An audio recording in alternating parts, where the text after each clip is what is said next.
ஓம் ஸ்ரீ மகாலட்சுமி ச வித்மஹே விஷ்ணு பத்னே ச தீமஹி தன்னு லக்ஷ்மி பிரச்சோதயாத். ஸ்ரீ குருபியோ நமஹ.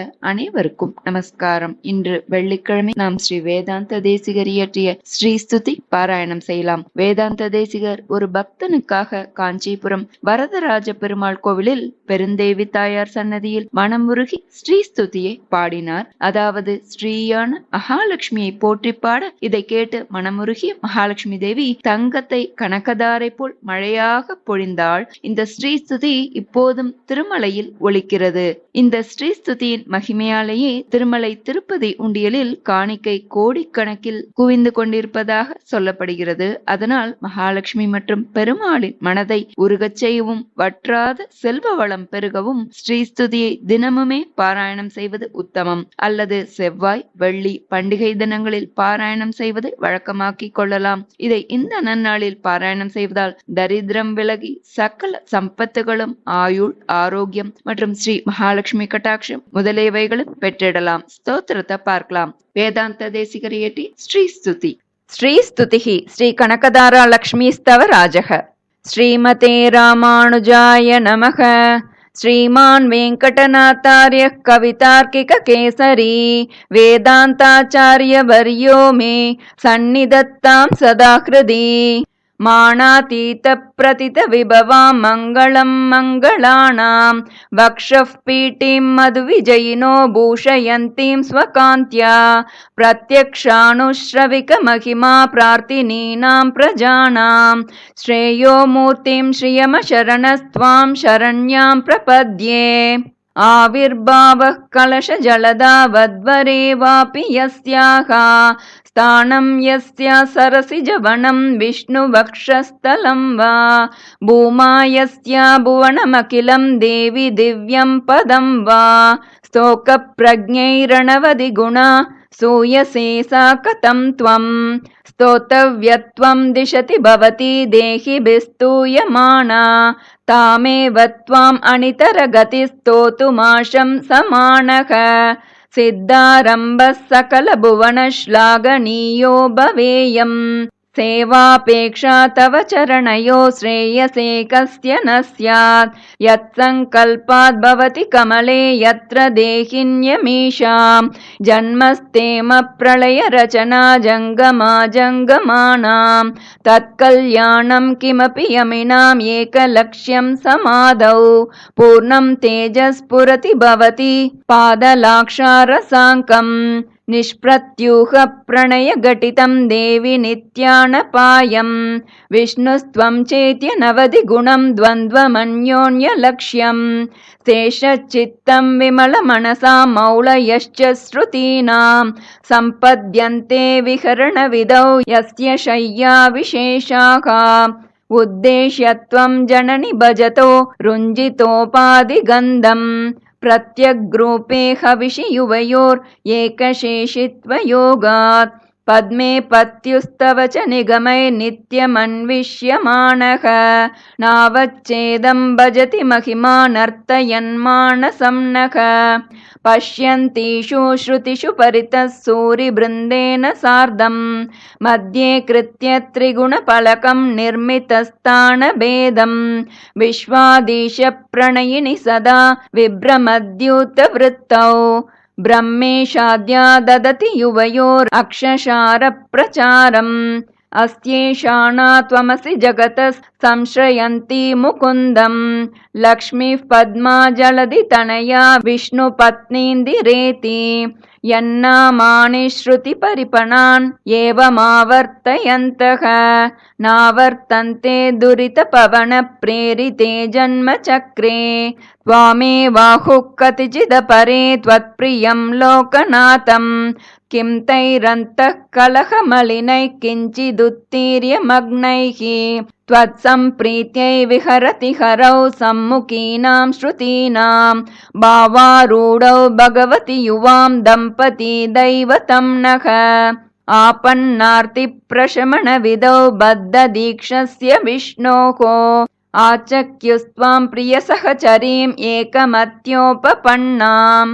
प्रादुर्भावैरपि समतनुः प्राद्वमन्वीयसे त्वं दूरोक्षिप्तैरिव मधुरता दुग्धराशेस्तरङ्गैः दत्ते शोभां हरिमरकते तावकी मूर्तिराद्या तन्वी तुङ्गस्तनभरणता तप्तजाम्बूनदाभा यस्यां गच्छन्त्युदयविलयैर्नित्यमानन्दसिन्धौ इच्छावेगोल्लसितलहरी विभ्रमं व्यक्तयस्ते आसंसारं विततमखिलं वाङ्मयं यद्विभूतिः यद्भ्रूभङ्गात् कुसुमधनुषः किङ्करो मेरुदन्वा यस्यां नित्यं नयनशतकैर्येकलक्ष्यो महेन्द्रः पद्मे तासां परिणतिरसौ भावलेक्षैस्त्वदीयैः अग्रे भर्तुः सरसिजमये भद्रपीठे निषण्णाम्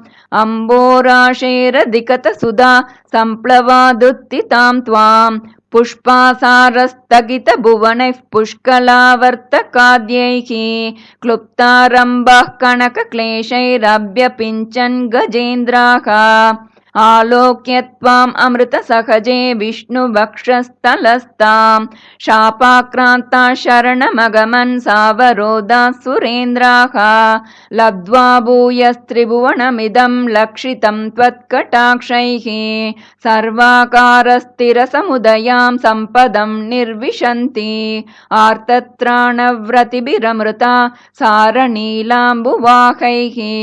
अम्बोजानाम् उषसि मिषताम् अन्तरङ्गैरपाङ्गैः यस्यां दिशि विहरते देवि दृष्टिस्त्वदीया तस्यामहमहमिकां तन्वते सम्पदोगाः योगारम्भत्वरितमनसो युष्मदैकान्त्ययुक्तं धर्मं प्राप्तुं प्रथममिह ये धारयन्ते धनायां तेषां भूमे धनपतिगृहात् अम्बरादम्बुधेर्वा दारा निर्यान्त्यधिकमधिकं वाञ्छितानां वसूनां श्रेयस्कामा कमलनिलये चित्रमाम्नाय वाचां चूडापीडं तव पदयुगं चेतसा धारयन्तः छत्रच्छाया सुभगशिरसश्चामरस्मेरपार्श्वाः श्लाघाशब्दश्रवणमुदिता स्रग्विनः सञ्चरन्ति ऊरीकर्तुं कुशलमखिलं जेतुमादीनरातीन्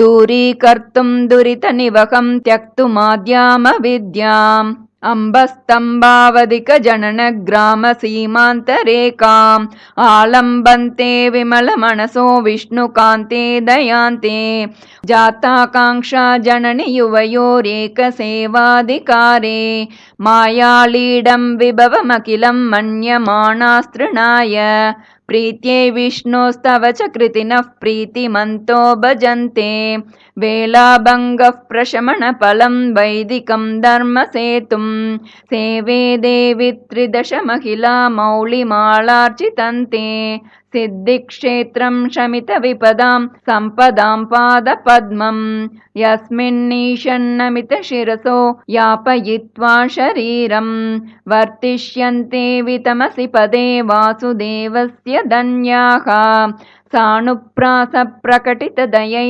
सान्द्रवात्सल्यदिग्धैः अम्बस्निग्धैरमृतलहरी लब्धसब्रह्मचर्यैः धर्मे तापत्रयविरचिते गाढतप्तं क्षणं माम् आकिञ्चन्यग्लपितमनदैरार्दयेता कटाक्षैः सम्पद्यन्ते भवभयतमी बाणवस्त्वत्प्रसादात् भावा सर्वे भगवति हरौ भक्तिमुद्वेलयन्तः याचे किं त्वामहमिह यतः शीतलोदारशीला भूयो भूयो दिशसि महतां मङ्गलानां प्रबन्धान् माता देवी त्वमसि भगवान् वासुदेवः पिता मे जातः सोऽहं जननि युवयोरेकलक्ष्यं दयायाः दत्तो युष्मत्परिजनतया देशिकैरप्यतस्त्वं किं ते भूयः प्रियमिति किल स्मेरवक्त्रा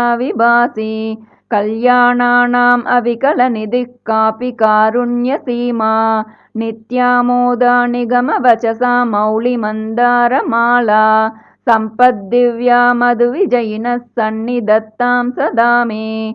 सैषा देवी सकलभुवनप्रार्थना कामधेनुः कल्याणानाम् अविकलनिधिः कापि कारुण्यसीमा। नित्यामोदा निगमवचसा मौलिमन्दारमाला सम्पद्दिव्या मधुविजयिनः सन्निधत्तां सदा मे। सैषा देवी सकलभुवनप्रार्थना कामधेनुः उपचितगुरुभक्तेरुत्थितं वेङ्कटेशात् कलिकलुषनिवृत्त्यैः कल्पमानं प्रजानां। सरसिजनिलयाय स्तोत्रम् एतः पठन्तः सकलकुशलसीमा सार्वभौमा भवन्ति। उपचितगुरुभक्तेरुत्थितं वेङ्कटेशात् कलिकलुषनिवृत्त्यै कल्पमानं प्रजानां। सरसिजनिलयाय स्तोत्रम् एतत् पठन्तः सकलकुशलसीमा सार्वभौमा भवन्ति। कवितार्किकसिंहाय कल्याणगुणशालिने श्रीमते वेङ्कटेशाय वेदान्तगुरवे नमः। इति श्रीवेदान्तदेशिकविरचिता श्रीस्तुतिसम्पूर्णा। श्रीगुरुभ्यो नमः। हरिः ओम्।